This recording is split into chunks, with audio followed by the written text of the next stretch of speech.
Welcome. I'm Lee Cowan, and this is Here Comes the Sun, a closer look at some of the people, places, and things we bring you every weekend on Sunday morning. Stage and screen legend Julie Andrews, beloved for her performances in Mary Poppins and The Sound of Music, has taken on a different role in recent years, that of a children's book author, with help from her daughter and co-author, Emma Walton Hamilton. Sunday morning host Jane Pauley caught up with the pair. Waiting in the Wings, your latest book, is a true story? Yes. Some years ago, here at Bay Street Theater in Sag Harbor, we happened to notice that a pair of ducks were nesting in a planter in our courtyard out front. Soon, an altogether different sound filled the air. A pleasant, melodious one coming from inside the building. We And of course, our ducks in the book are theatrical ducks, very much so. They hear music. Well, one of them is. Later in the show, Andrews' daughter recalls an early memory of her famous mom. Well, I have a funny story in that when Mary Poppins came out, yeah. I was just a baby when they made the film, but because of the special effects and so forth, it took about a little over 2 years between the time that the film was made and the time that it actually came out. And by that time I was 3, and I was shopping with a nanny, with a babysitter, in a children's department store. So there were all these life-size cardboard cutouts of my mom as Mary Poppins staged around the floor, and I said to my nanny, "Look, there's my mummy." And I suddenly became aware of this other pair of women who were shopping, saying to each other, "Isn't that sweet? That little girl thinks her mother is Mary Poppins." Yeah. And I remember thinking, she is. Julie Andrews may be practically perfect in every way, and so too are flowers. Lilia Luciano takes us to the mountains of Colombia, where farmers grow 75% of the cut blooms sold here in the U.S. The optimal soil and climate of Colombia's flower-growing regions. It's what makes Medellin the city of eternal spring and the world's flower basket. Every year, the Londoños and other growers attend the Feria de las Flores, the Festival of the Flowers, to celebrate the beauty and bounty of their blooms. Se los dije, muchachos. There they showcase the silletas, wooden flower carriers they parade on their backs. That's all coming up right here on Here Comes the Sun. Julie Andrews lost her ability to sing professionally after a 1997 throat operation gone wrong. But her daughter, Emma Walton Hamilton, pointed out that she'd find a new way to use her voice, and she did, authoring children's books. Together, the mother and daughter duo has written 35 of them, including their latest about a couple of theatrical ducks. Here's Sunday morning's Jane Pauley. A spoonful of sugar helps the medicine go down. Mary Poppins was Julie Andrews' first film. Her second was The Sound of Music. The hills are alive with the sound of music. If she had never made another movie, she might still be one of Hollywood's most endearing and beloved stars. Girls in white dresses with blue satin sashes. And generation after generation would still be singing along. White winters that melt into springs. These are a few of my favorite things. Though that was just the beginning of a career literally in its 8th decade, it's a very good place to start. Because now Julie Andrews is a writer of children's books with co-author and daughter Emma Walton Hamilton. Their latest is a story of the theater from the perspective of a duck. Mr. and Mrs. Puddle Duck were expecting their first clutch of eggs. Waiting in the Wings, your latest book, is a true story? Yes. Some years ago, here at Bay Street Theater in Sag Harbor, we happened to notice that a pair of ducks were nesting in a planter in our courtyard out front. Soon, an altogether different sound filled the air. A pleasant, melodious one coming from inside the building. And of course, our ducks in the book are theatrical ducks, very much so. They hear music. Well, one of them is. Mr. Puddle Duck, in our version of the story, sneaks into the theater Waiting in the Wings is the 35th book by this prolific partnership, a collaboration that has given Julie Andrews a new voice. 30 years ago, a surgical procedure went horribly wrong, destroyed her famous soprano, and took her identity. I should say that one day I was bemoaning my fate and missing very much the fact that I couldn't sing because the surgery went awry and took away my ability to do what I love to do. And so I was bemoaning my fate to Emma, and she said, "Oh, Mom, you've just found another way of sharing your voice." And I tell you, it hit me so hard what she said, and I've never really bemoaned it since. Sounding a lot like a younger Julie Andrews. When the Lord closes a door, somewhere he opens a window. And there are some other intriguing parallels. Both Maria and Mary Poppins must win over skeptical children. They are all about fun, but not all about fun. They are sly teachers. They are optimists. Yes, they are. But they recognize that children have real problems. You're absolutely right, and I think You we and don't talk down to No, children. we don't talk down to kids. We don't. We try to bring them up so that you don't condescend in any way. She's loved books since she was a child. Waves of Nazi planes swarm westward. Though born in 1935, her childhood memories include air raid sirens Londoners take to shelter. and running for cover during the Blitz, the German bombing of London during World War II. Her parents had already split up. It was her stepfather who discovered her voice. A 9-year-old soprano with an astonishing 4-octave range. And little Julie became part of her parents' musical act on the vaudeville circuit. Before long, she was supporting the family. You were paying the mortgage. Yes, I was eventually, yes. As a teenager, Yes. the family mortgage Well, we was... needed cash dreadfully. So eventually, when I was about 15, I went out on my own, all around England, round and around and around. But with the responsibility that your family needed a roof over their head, and it was your yes, really. job to do it. Well, I was part of the family trying to do it, but eventually it was just me because my stepfather was an alcoholic, sadly. So all that work and all that training, very serious training, you weren't reaching for the stars. No, in fact, doubting that I ever would. I mean, I was doing it because it helped and I had to. In my teens, I would think, what is all this for? Where's it going to lead? And then suddenly the world broke open. At 19, she was cast as the lead in a Broadway show. A 10-year veteran of the stage and a trained vocalist, but she was not quite ready.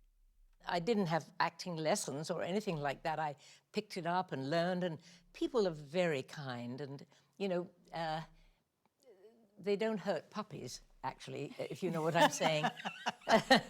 And I was a puppy, and I didn't know what the heck I was doing, but I learned and was grateful for all of the teaching that I got. I could have danced all night. Still a newcomer, at 20, she created the role of Eliza Doolittle, opposite veteran Rex Harrison in Lerner and Loewe's 1956 smash hit, My Fair Lady. In my own little corner. The following year, she starred in a CBS production of Rodgers and Hammerstein's Cinderella on television. 100 million Americans saw Julie Andrews for the first time. In short, there's simply not. In 1960, she was Guinevere to Richard Burton's King Arthur in Camelot. But when Walt Disney was in the audience one night, he saw his Mary Poppins. Chim chimney, chim chimney, chim chim chiree. When you're with a sweep, you're in glad company. It was an Academy Award-winning performance. Julie Andrews In her very first motion picture. Oh, this is lovely. I know you Americans are famous for your hospitality, but this is really ridiculous. She still radiates grace and gratitude, but in the very British tradition of getting on with things. I just feel most of my life that I've been so very, very fortunate to have the identity of a singing voice, to have the opportunities to learn about how to be on stage or film or whatever. You were very fortunate, and you were also very unfortunate in some ways. You know, growing up in the war with alcoholic parents and being put to work at a very young age and being essentially robbed of a childhood. Feeling needed and vital and valuable too, yeah. But her mantra has always been, are we lucky or what? That's I think, whether or not it's true, it is the thing that got you through. Perhaps I had a wicked child. When Maria, in The Sound of Music, she's fallen in love and he's in love, and and she sings the song that includes a line. So somewhere in my I almost My sang youth and childhood. in my youth and childhood.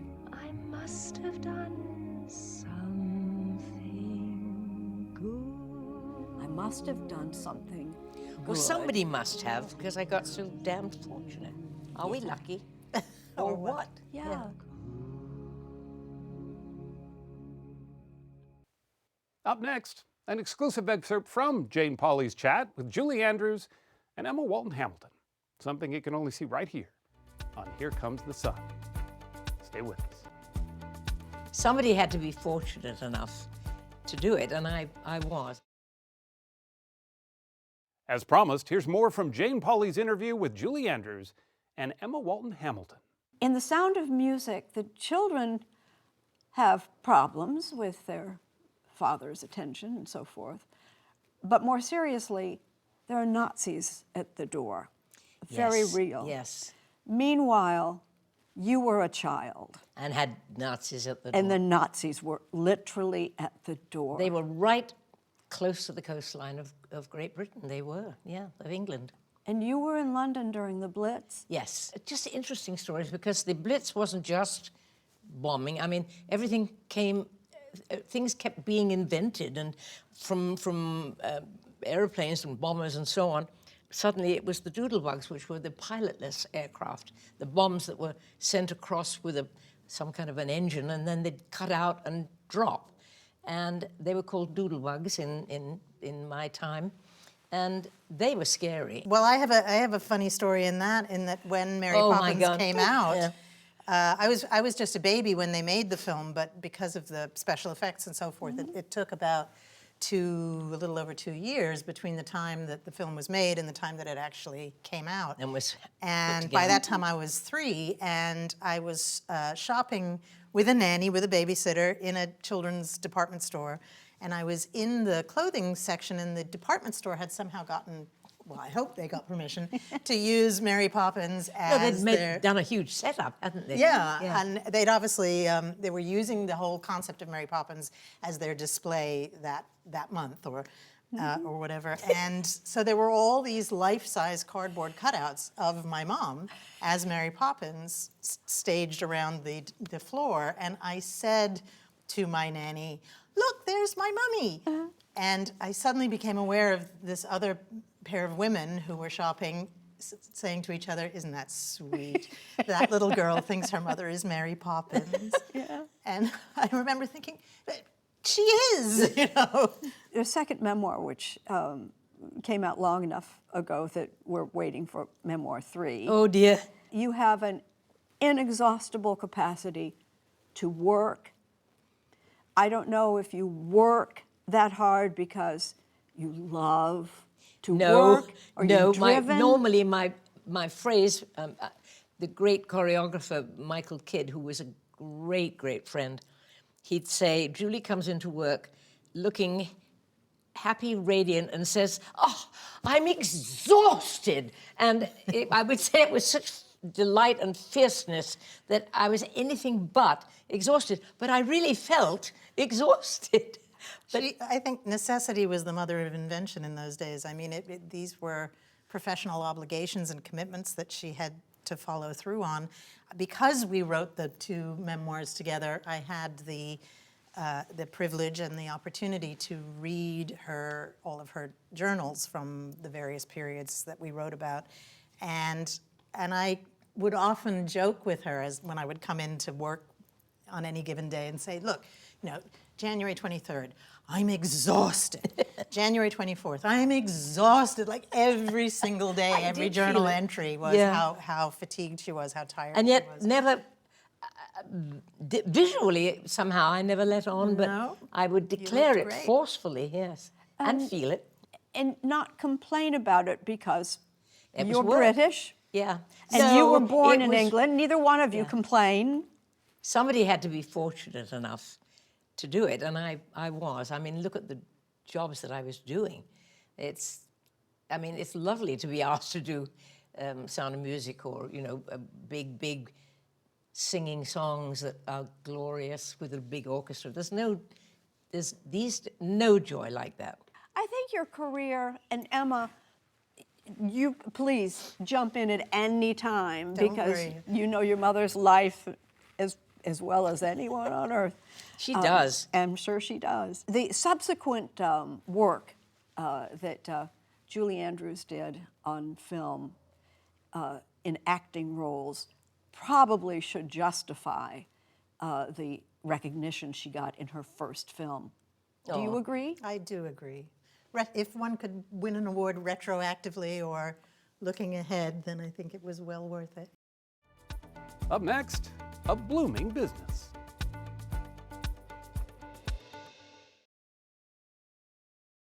Welcome back.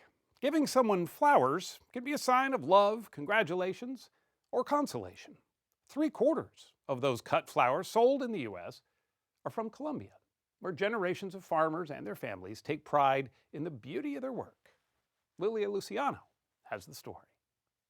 These daisies, they're Colombian. As a gesture of love, in celebration, or just to say, hang in there, nothing says it quite like flowers. Welcome. Have a great day. You too. And though you may not know it, beyond the beauty, a big part of their allure comes from the far-off land, culture, and the people who grow them. High atop the mountains outside of Medellin, Colombia, sits the Londoño family farm, where 4 generations have been working the fields. I had never seen flowers this bright, this rich, this colorful. What's your secret? You sprinkle it, you give it love. Love is the secret, and you say that a flower is like a woman. If you don't give it love, se acaba. You talk to them, le habla.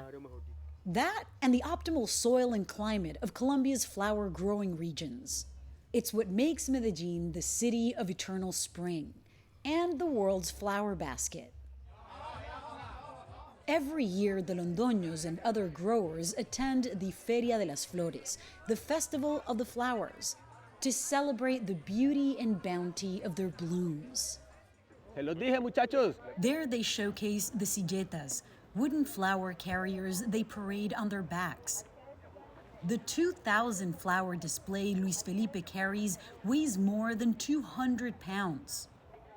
Before him, it was his parents, Blanca Ligia and Ivan de Jesus, who shouldered the Londoño family legacy.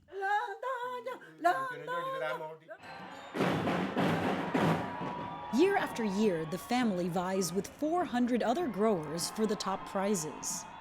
There's almost 1 million people that are going to be seeing your silleta. What does that feel like? ¿Cómo se siente? Feliz. Feliz, happy. 75% of the flowers imported in the United States are from Colombia. We are the most important exporter of cut flowers for the United States and the second in the world. Juan David Lecuona leads Deliflor Americas, the largest chrysanthemum breeder in the world, located in the outskirts of Medellin. Labor is so cheap here because, in Florida they have growers and stuff, but the problem is labor is it's more expensive there. It's very expensive. It's like $15 an hour. That's like 2 here. Colombian flowers are sold in all 50 states, a nearly $2 billion industry. The carnations are from Colombia, they are. And then we have these beautiful butterfly ranunculus. Gary Page has been a wholesale florist in New York City's vibrant flower district since 1984. Why do you choose Colombian flowers when you do? Because of their quality and price. And those Colombian flowers also foster jobs here in the U.S. You've got the drivers that pick up, you've got the people who put together the arrangements, you've got the people who man the stores. It's commerce. It's commerce at a great scale, it is, with a perishable product, so you better be on your damn toes. A global chain rooted in local tradition. It's a special person who goes to the same plot of land every week and creates a product like the flowers, and then they sell that flower to feed and clothe their children, education. Gracias a las flores y al esfuerzo, mejor dicho, que... It was thanks to our flowers and our effort that we were able to send all of our 8 children to school, says Don Ivan. Luis Felipe Londoño! And although one of those children dreamt of being an international soccer star, though not on a jersey, millions of fans still got to know his family name.